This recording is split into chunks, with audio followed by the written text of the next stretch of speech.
The night ended slowly. The last of the guests left, their voices fading into the street. Doors closed, lights dimmed, and silence finally spread through the house. I sat by my window, listening to the hush that follows celebration. Outside, the garlands of lights still blinked, but they no longer glowed with joy, only with exhaustion. The laughter that had once filled the house was gone, leaving behind emptiness, and in that emptiness, I found my truth. I thought of the sweets on the shelf, wrapped and waiting. They were like me, covered, set aside, forgotten while the world danced outside. Yet they remained, full of love, ready to give sweetness whenever someone remembered. That is what a mother is. Even when left in the shadows, even when called to plain or too simple, her love waits unspoiled, ready to fill her children when they finally hunger for it again. I lifted my eyes toward the ceiling and whispered, God, let them remember one day. Let them realize that no guest, no glitter, no glass of wine can match the sweetness of a mother's presence. I stood, straightening my sari, and faced the mirror. The woman staring back had gray in her hair, lines on her skin, roughness in her hands, but she also had strength in her shoulders, fire in her eyes, and dignity in her soul. My children might not see it, their guests might not understand it, but I knew it. I was not a shame. I was not a burden. I was the soil, the foundation, the unseen root of every party they celebrated. If you believe mothers are the true heart of every celebration, please like, share, and comment respect. Let's give dignity back to every forgotten woman. I turned back to the table, where my notebook and the plate of sweets rested side by side. 2 messages, 2 reminders, one written with sugar, the other with ink, both saying the same thing. You may try to keep me out of your celebrations, but you cannot erase me from your story. As dawn began to touch the sky, I whispered one final prayer. Children can forget, guests can laugh, but truth remains. One day, they will learn that joy without roots is emptiness, and parties without mothers are only noise. They can leave me behind closed doors. They can laugh at my sari, my slippers, my ways. They can say I don't fit in. But when the music ends and the lights fade, they will remember the truest celebration was always me.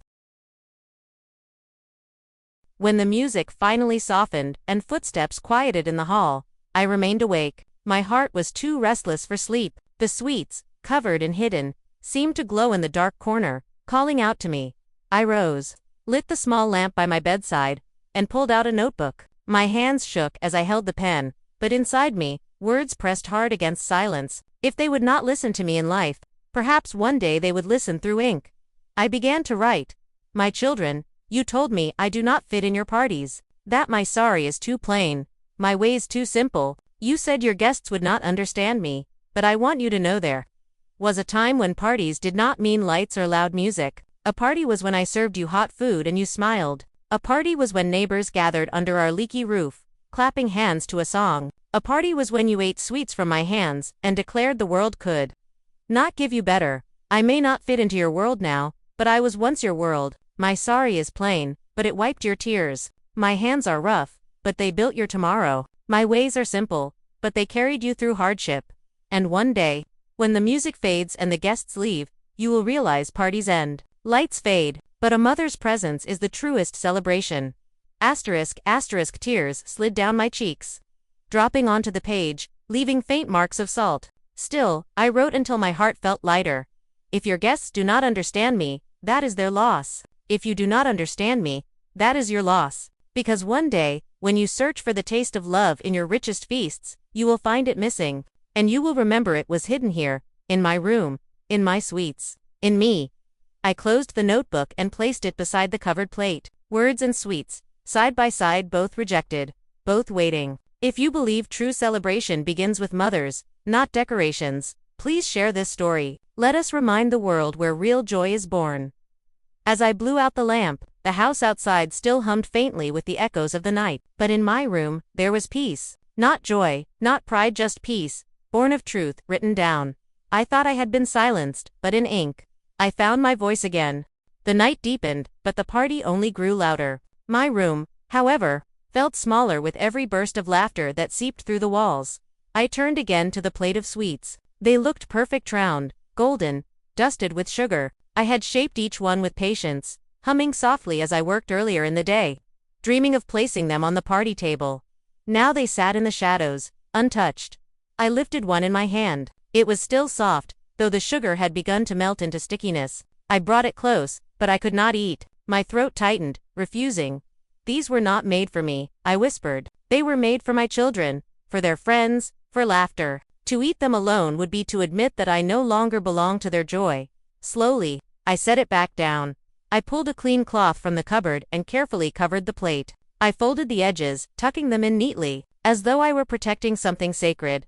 It felt like I was covering, not sweets, but my love, keeping it hidden, unwanted. Like myself, I thought of all the times I had made sweets before, during exam season, when they needed courage, on birthdays, when one sweet was all we could afford, and they called it the best cake in the world, on festival nights, when neighbors joined us, their mouths full, their hearts fuller.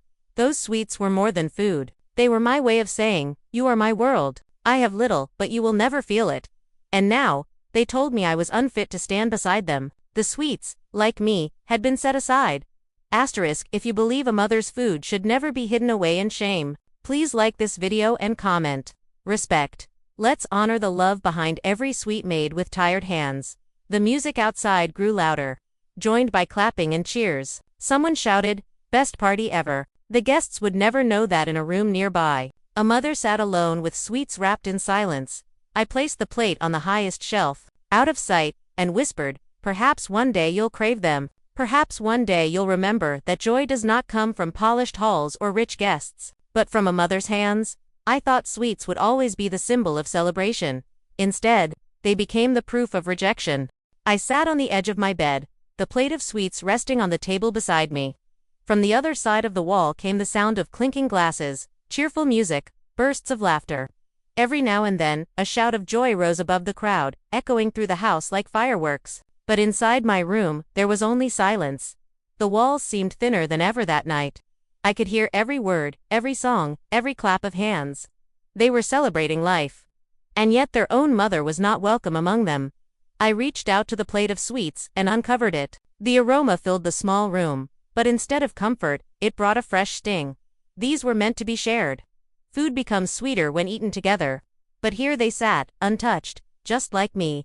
I remembered years ago, when the children were young and the neighborhood gathered at our home. We had no decorations, no fancy food, yet our laughter filled every corner.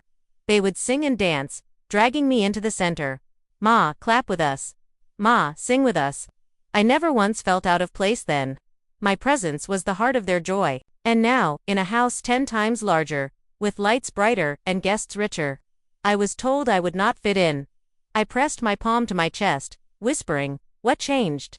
My sorry is the same. My hands are the same. The only difference is your eyes. You see me as shame, where once you saw me as love. If you believe no mother should ever sit alone while her children celebrate without her, please subscribe and share this story. Let's bring dignity back to every mother's presence. Hours passed. Music turned to dance. Laughter turned to cheers. I closed my eyes, trying to rest, but every sound was a reminder. The beat of the drum felt like a hammer against my heart. Finally, I covered the sweets again and turned away from them.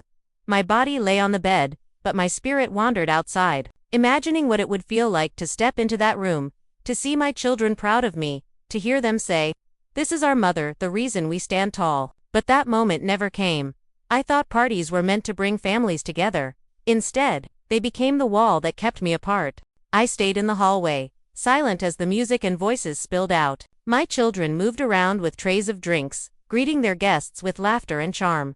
At first, I thought perhaps they would forget about me, that my absence would slip unnoticed. But then, I heard my name. One guest asked casually, "Your mother lives with you, doesn't she? Where is she tonight?" I held my breath, waiting. Maybe, just maybe, they would call me out, introduce me, honor me. But my son's voice answered, light and dismissive, "Oh ma, she's here. Yes, but she's too traditional. She wouldn't understand these things. Better if she rests." The guests chuckled politely. My daughter added, "Yes, she's very simple. She doesn't know how to talk about the things we talk about. She'd just sit there quietly, not knowing what's going on." The room erupted in laughter. Laughter at me, at my simplicity, at the same woman who had built their lives. My chest tightened. My hand shook so hard the plate of sweets nearly slipped. I thought of nights when I stayed awake stitching clothes so they could wear new ones to school. I thought of the times I pretended to eat so they could fill their plates. I thought of birthdays where I cut fruit into shapes. pretending it was cake, so they would not feel left out. And now, the children who once called me the best mother in the world laughed with strangers about how I would not fit in. If you believe no mother should ever be laughed at in her own children's home, please share this story. Let the world remember her worth. Tears burned my eyes, but I did not let them fall. I would not give the night that victory. Instead, I stepped quietly back to my room, closing the door behind me. The music muffled, but the laughter still rang in my ears. I set the plate of sweets on the table. They looked bright and inviting, but they would never be tasted by the mouths they were made for. I covered them with a cloth and whispered, "If my sweets are too simple, if my words are too plain, then perhaps your joy no longer belongs to me." I thought love was enough to earn me a seat at their table. Instead, love became the reason they asked me to stay away. From where I stood in the hallway, I could hear their voices float out from the living room. I did not want to eavesdrop, but their words reached me anyway, piercing through the walls, stronger than the music. "Is Ma coming out?" my son asked. "No," my daughter replied quickly. "I told her to stay inside. You know how she is. Guests won't understand." "Good," he sighed. "It would be so awkward. She's too simple. She wouldn't know what to say to them. She doesn't fit in with these people." Too simple. The words fell heavy on me. My simplicity, which had once been my children's comfort, had now become their shame. I thought of the times they would run into my lap, wrapping their arms around me, saying, "Ma, you're the best. You don't need gold or fancy clothes. You're perfect just the way you are." And now, those same lips declared me unfit. I clutched the plate of sweets tighter, my knuckles whitening. The sugar coating glistened in the light, but in my heart, bitterness grew. Would they really be embarrassed if I sat at their table? If I smiled at their friends? If I spoke in my simple words, from a heart that had given them everything? Or had they decided that their success meant cutting away their roots? I wanted to walk into that room, to place the sweets on the table, to look each guest in the eye and say, "You see wealth today, but I gave hunger for this. You see lights today, but I walked in darkness for this. You see success today, but I was the soil beneath it all." But my feet would not move. Their words had nailed me to the floor. If you believe no mother should ever be called too simple to sit among her children's guests, please subscribe and comment respect. Let's stand for dignity.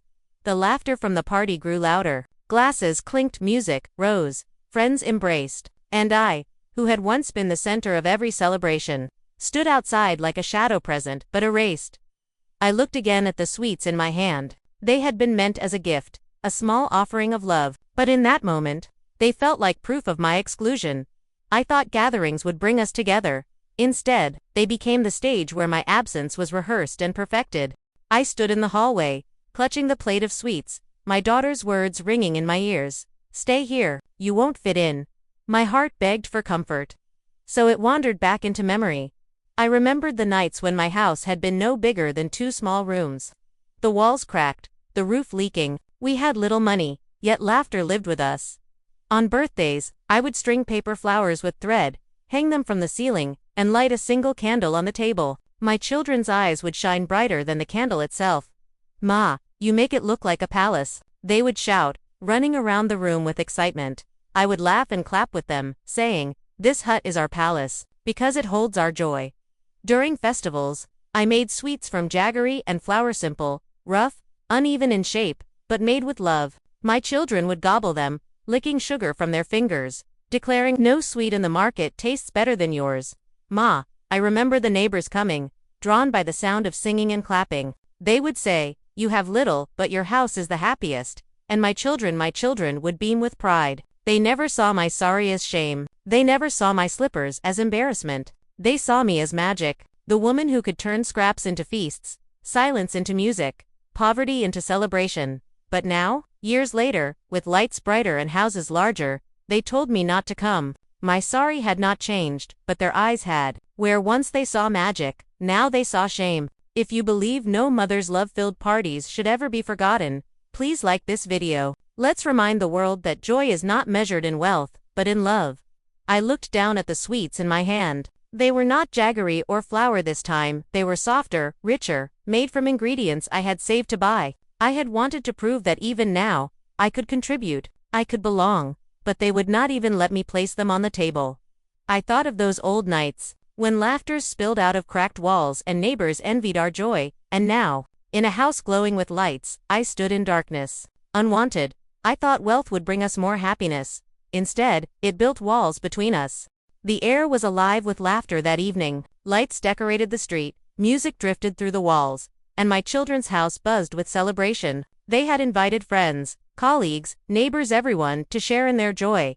I too prepared myself. I bathed early, draped my neatest sari, tied my hair back, and even dusted my old sandals. I held a small plate of sweets I had made myself, simple but filled with love. As I stepped toward the door, my daughter caught sight of me. Her smile faltered. "Ma, where are you going?" I blinked, surprised. "To the party, Betty. To see you all celebrate, to meet your friends, to share these sweets."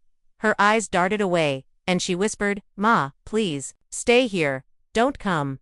My heart stilled. "Why?" Her voice lowered, sharp with shame. "You won't fit in. Our guests are modern, polished. They won't understand your simple sari, your ways. Please, don't embarrass us." The plate trembled in my hands. The sweets, still warm, seemed suddenly heavy as stone. I whispered, "Embarrass? But I am your mother. I am the reason this party exists." But she looked at me with pleading eyes. And before I could speak more, the music grew louder. My words were drowned out, my presence dismissed. If this moment broke your heart the way it broke mine, please subscribe so more voices of forgotten mothers can be heard. I stood frozen in the hallway, clutching the plate of sweets. The laughter from outside grew louder, the lights brighter, but inside me, darkness spread. I thought this night would be filled with joy. Instead, it became a night where my children told me I was out of place in their happiness.